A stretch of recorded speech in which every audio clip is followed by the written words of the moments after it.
A lot of us have given up. A lot of us have given up on life. When I say giving up, I don't mean you're suicidal, but basically you're just coasting along, hoping that something will either change or a better life will come. We clearly know that no one's going to come and save you. If they would have come already. You know, I noticed this when I went out. I went to go and see my friend outside London. And when I went there, I met some of his friends. And the way they were talking, you know, I just want my peace of mind. Basically, what they were saying is they just want to just make their way to work, come home, and that was it. You look around, you see there a lot, especially past the age around 35, 40 here. By that time, you bought your house already, and you're just waiting to pay off in about 20, 30, 40 years' time. This I find is very, very disturbing. But I also understand why a lot of people do projects back home. To be able to survive in this place, you need purpose beyond working 9 to 5. You know, there was a guy that was on TikTok or Facebook a couple of days ago. He just popped up on my feed talking about how the place is so great because everything is on time and we're not clever enough to kind of catch trains on time and everything. There was another person also coming down. And actually, the one guy was Nigerian. The people that I met in the thing were Nigerian. And I just want to ask my Nigerian brothers, is it that bad? Is Africa that bad? Is Nigeria that bad that basically most people you talk about it's like a no-no. But I also know people that go there regularly. I know people that go there regularly and come back. And nothing happens to them. But maybe because they're coming back. Maybe they're saying that because you don't have to live there, I suppose. And this guy was saying that no matter what you're going through, go through it because it will end up being good having been here and stuff like that. You know, my angle for doing this thing is to encourage people that want to go back, to have the courage to go back. And what I have to say is, you need to understand that this world, nothing is ever going to change unless you kind of decide. Having a purpose beyond working 9 to 5 is what keeps you going because your 9 to 5 hours are set. Maybe the time you wake up, the time you have breakfast, everything is set. The brain, if it doesn't get anything to kind of aspire to, or it doesn't get a purpose, it doesn't know what to do. It just coasts. So what happens is you just coast being in this world where you know where everything is coming all the time. You need to challenge yourself. You need to sometimes fast. You need to go for an extra walk. You need to kind of change your routine. You need to kind of be outdoors. If you don't do these things, all you're just doing, you know, they used to say life is short. Life is long. Life ain't short. Life is long. But because we've condensed everything into, you just wait into little kind of like milestones during the year. That's why it seems like life is short. Because really, if you look at it, from a certain age all the way going, nothing significant is happening in your life. That's why life seems short. Life is a long-ass bloody thing. If you're going through, ask someone that's probably in prison or someone waiting for some news or something like that.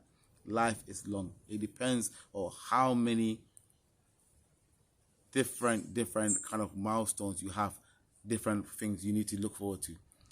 So I say, if you need to make sure that, now I understand why people do projects back home, because it gives them a purpose. They know for sure that the cement is being doubled. They know for sure that the items they're asking for, they kind of have a rough idea. They know because they can ask, they can look online, they watch YouTube videos. They know that something is not right, but it gives them something to look forward to. Calling in, managing stuff, they can tell. That's what it is. Now I understand, like how our parents were building things back home, they never stayed in because they needed something, they needed a purpose. They needed something to keep them going. We can't just be sitting in there all the time, and because maybe if you work like in an office or something like that, or you work driving or something like that, where you don't have to physically do something. Basically, you're physically doing no exercise. All you're just doing is just piling on weight. All you're just doing is just waiting for your pay. When your pay comes, it goes within a couple weeks, and then that's it. You use the rest to kind of go back home and do a project that could have taken months, taken years, because your pay is so low. That's why I see why people are giving up. They're just coasting along, hoping that something will change. It's not going to change. You have to make that change. You have to have a different purpose.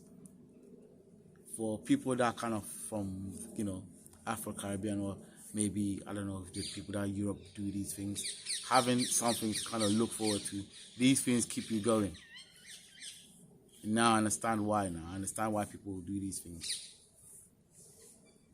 We just have to find cleverer ways, constantly learning, to find ways in which we can kind of keep these projects going, or while you live here also, keeping your mind going, keeping fresh, keeping fit.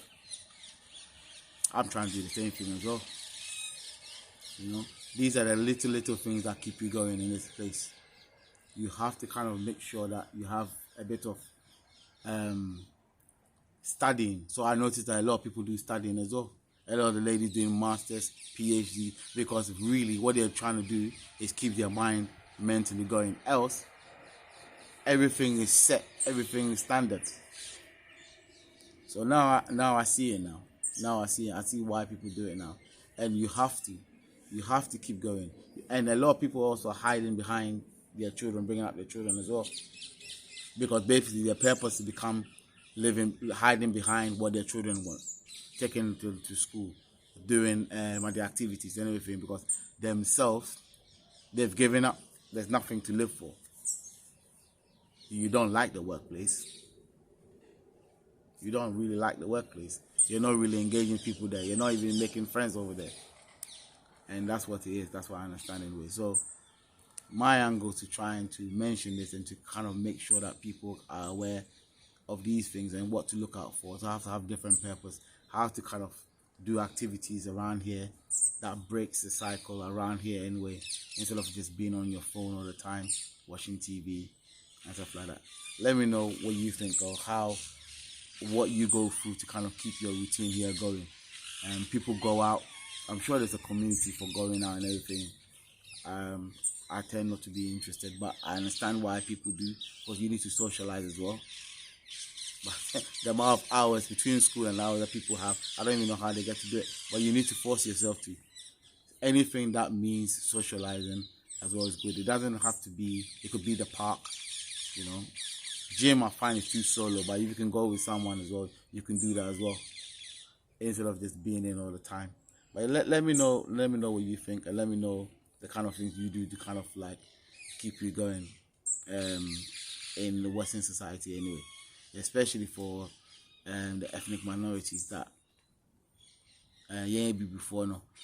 We don't see, everyone seems to kind of be amongst themselves anyway, like work to home all the time. A lot of, as I said, keep mentioning, I watch a lot of sports and I see people out there all the time. When I traveled out there, I saw playing packed hours and hours of people just going to kind of watch different sports. What are we doing for ourselves? Oh yeah, of course, there's chess, of course.